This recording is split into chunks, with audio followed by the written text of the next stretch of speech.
Welcome to your 8th day of your 21-day yoga challenge.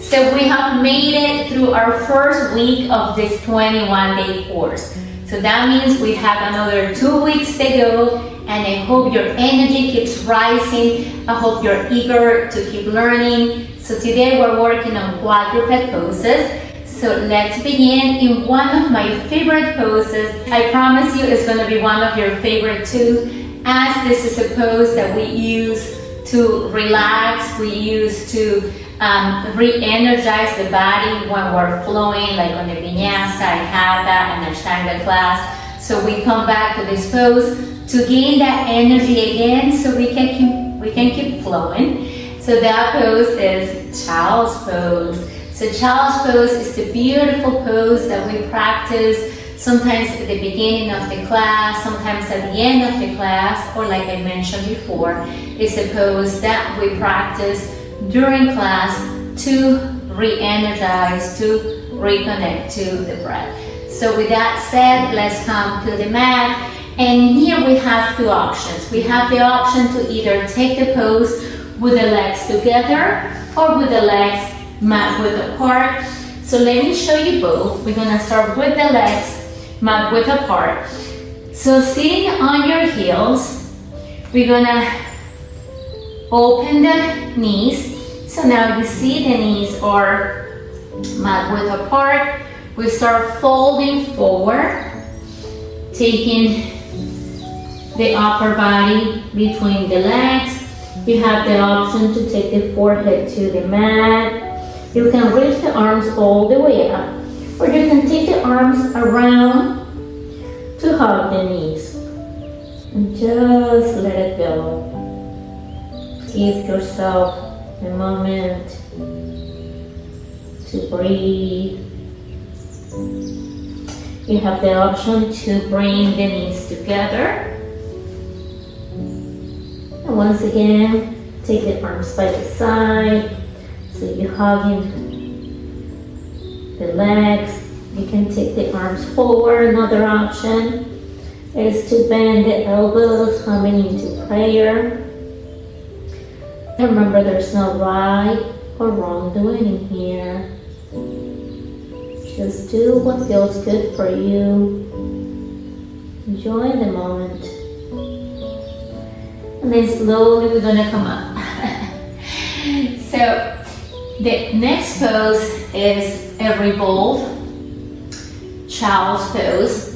So in here, you're gonna hear the teacher telling you coming into your tabletop for the most part. I'm gonna show you both entries into the pose. So you can just stay in your child's pose and then just sweep the arm under the left arm. Normally, we cue in here, thread the needle, so you take the right arm under the left arm. And now you're twisting from the midline, so your right shoulder is resting on the mat. You can reach your left arm up. Maybe you take your left arm around the back and grab the right inner thigh. So we're creating a twist. And we're just relaxing in here. And remember, we always want to do both sides so our body is balanced. You take the left arm under the right arm. Maybe you take the right arm around the back to grab your left inner thigh.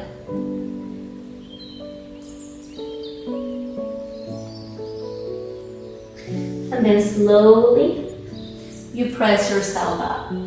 So now we're moving into a half bow. So you can come into your knees.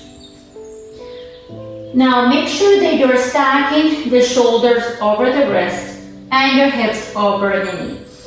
We walk the left hand a few inches to the right, and now we take the right arm all the way up. So you're creating a twist in here. Not only you're taking your right arm back, but you're twisting. And now once the shoulder is shooting up, you want to take your right arm up. And then from here, we thread the needle. We take the right arm under the left arm. And now we're pretty much doing the same thing that we were doing before, but we're up on our knees. We take the left arm around the back to grab the right inner thigh. You can reach your left arm forward.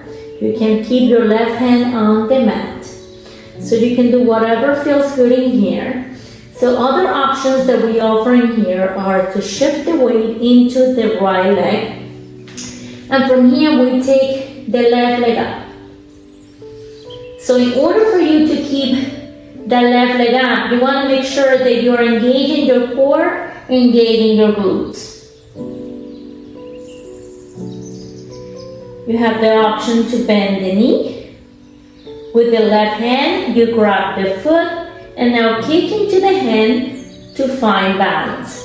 So connecting to your core, connecting to your breath, pressing into the hand is gonna help you find the balance. Breathing in here with intention. Remember, your breath is gonna soften the body.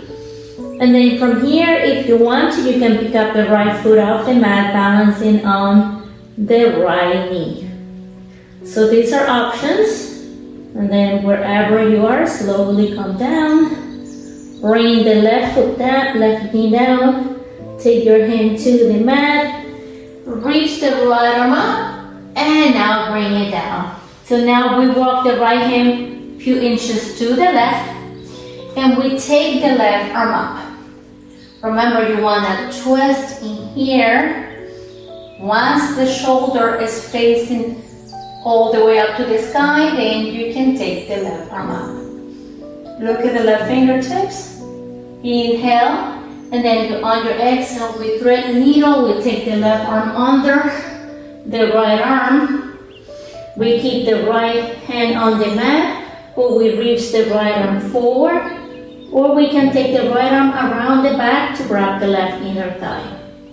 You can stay here, or other options are to shift the weight into the left leg. Now take your right leg up.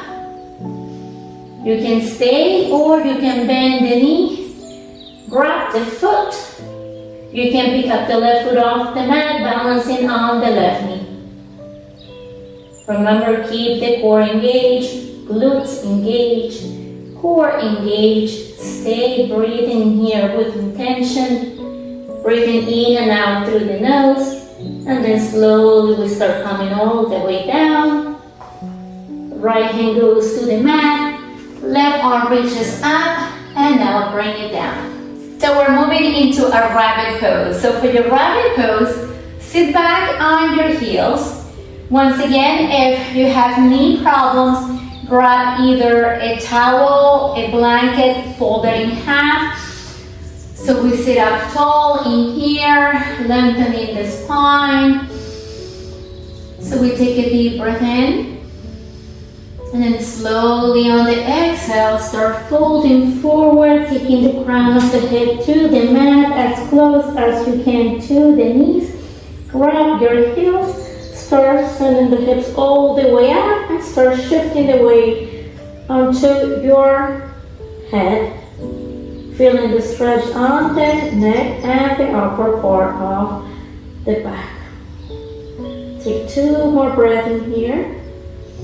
And then slowly we sit back on the heels and we come all the way up. So we're coming into our knee to nose pose.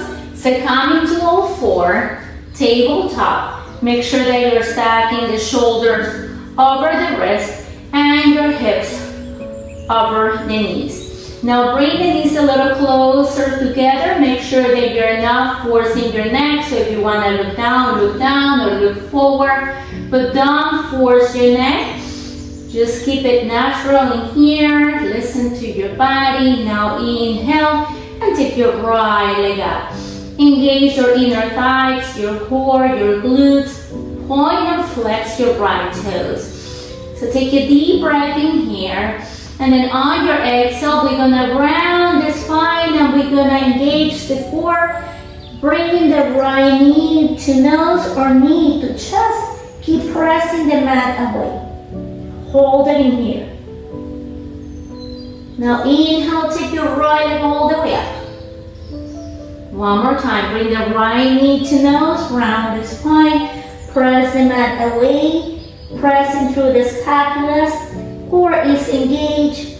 Breathe in here. Take your right leg up. And now we bring it down. And now we're gonna do the other side. Bring the knees a little closer together and we take the left leg up. Remember, engage your inner thighs, your glutes, your core. Press the mat away. Breathe in here. So now deep inhale. Exhale, round the spine. Bring the knee to the chest or knee to nose. Press the mat away. Core is engaged. Keep your left leg all the way back. One more time, knee to nose or knee to chest. Round the spine, press the mat away. Engage your core. Kick it back. And now bring it down. So now we're coming into our tiger pose. So for our tiger pose, we do the same thing. We're on our tabletop. We bring the knees a little closer together. Remember, our shoulders are stacked over the wrist. Core is engaged. We're pressing the mat away so we're not sinking down on the shoulders. We take the right leg up. Bend the knee. With the opposite hand, we grab the foot. We kick into the hand. So keep kicking into the hand. The more you kick into the hand, the more core you engage, the more you break in here, the balance is going to get easier to find. And then slowly release. And we do the other side. Left leg comes up. Core glutes are connected. Engage. Bend the knee, reach for the foot, kick into the hand, release, bring it down. So now we're coming into chaturanga. So chaturanga, I'm sure you probably heard about it. Chaturanga is one of the poses that we practice in vinyasa and that is considered part of the vinyasa flow. So I don't want to get too technical right now. We're gonna get there, but in the meantime, let's show you how to do a real chaturanga so you don't get hurt, because I promise you in 6.5 years that I've been teaching yoga, I see so many mistakes, so many people doing chaturanga the wrong way. So I want to make sure that you know how to do your chaturanga so you can get the best benefits of the pose, as well as getting stronger from this pose, because this is a pose that is going to help you build strength. So we're going to come back to our tabletop, and remember, we're stacking the shoulders over the wrist. We spread all 10 fingers. Index and middle finger are facing forward. So if you are on your tabletop, I want you to tuck your toes and now start extending your legs. So we're coming into a high plank. So chaturanga, we start on a high plank. We start shifting the weight forward. So instead of being here, you want to bring the body forward.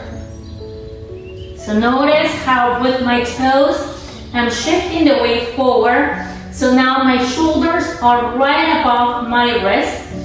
And now from here, start bending the elbows. So your elbows are facing back. And you're hugging the rib cage. So lower yourself down. And that's a chaturanga. How was that? So remember, your chaturanga, we start on a high plank. But it's important that you transfer the weight forward.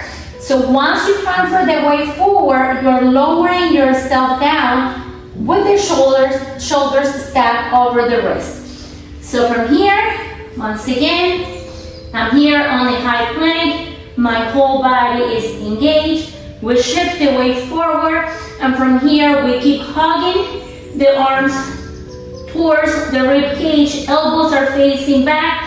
It's like a push-up, but you're hugging the rib cage. And then I don't want to get into that yet, but that's basically what we're gonna be doing. So remember, hug the arms towards the rib cage, elbows are facing back. We wanna keep a 90-degree angle in here, 90-degree angle. Some people, I guess, from getting used to working out at the gym, they flare the elbows out. You don't want to flare your elbows out. Your elbows gotta be facing back. You're hugging the arms towards the body and then you lower yourself down. That's how you do in real chaturanga. But then, if that's a little too intense, you have the option to come to your knees. So you can do the same thing. You can come to your knees. It's basically, I gotta be honest with you, for me it's easier to do a chaturanga than do a regular push-up. So, and keep in mind, sometimes in vinyasa, we do double and triple chaturanga. So that's how you get really strong. That's how I got strong after 41, and now I'm 50. So that's my secret. So remember, we shift the weight forward, so even if we are on our knees, we shift the weight forward. Now from here, remember, we're hugging the elbows towards the rib cage. And then from here, there you go. So that's how we do a modification to our chaturanga. So moving forward, we are going into a side plank. So side plank, we're ready. Went into a plank, remember, your plank, you don't want to have your booty sticking up, you don't want to be sinking down, you want to have one straight line. We're high on the toes, we're pressing the mat away, shoulders are engaged, you're not here, you are pressing the mat away, and then from here, shift the weight forward. Core is engaged, glutes are slightly engaged, and we're just strong like a rock. Beautiful job. So now our side plank, we're gonna do the same thing. We are on the high plank. Now we walk the right hand few inches to the left, and we come into the outside of the right foot. You can take your left hand to the left leg. You can reach your left arm up. Take the left arm forward. You can lift up your left foot. I don't want to show you all the modifications right now. I want to be doing that later on once we start flowing, because I want you to start building strength. Once we get there, I'll show you the other modifications. But for right now, keep in mind you have the option to stay on the side high plank or maybe lift up the foot. And if side plank is too hard for you right now, feel free to take the right knee to the mat, toes facing out. Now open towards the left side, extend your left leg out, so your toes and your knee are facing towards the left side. And from here, you can take your left arm up and take your left leg up. And that's how you do a side plank on your knee. Remember, there's nothing wrong with modifying. Modify as you need to. Listen to your body, right? And remember, there's no expectations and there's no judgment. I don't want you to judge yourself. I want you to be happy with everything that you're learning. I want you to be happy where you are in this beautiful journey. It's about the journey, it's not about the destination. So enjoy every moment that you spend on your mat. Enjoy every moment that you're practicing, every moment that you're building yourself to a better you, to become the best version of yourself. That's what yoga is all about.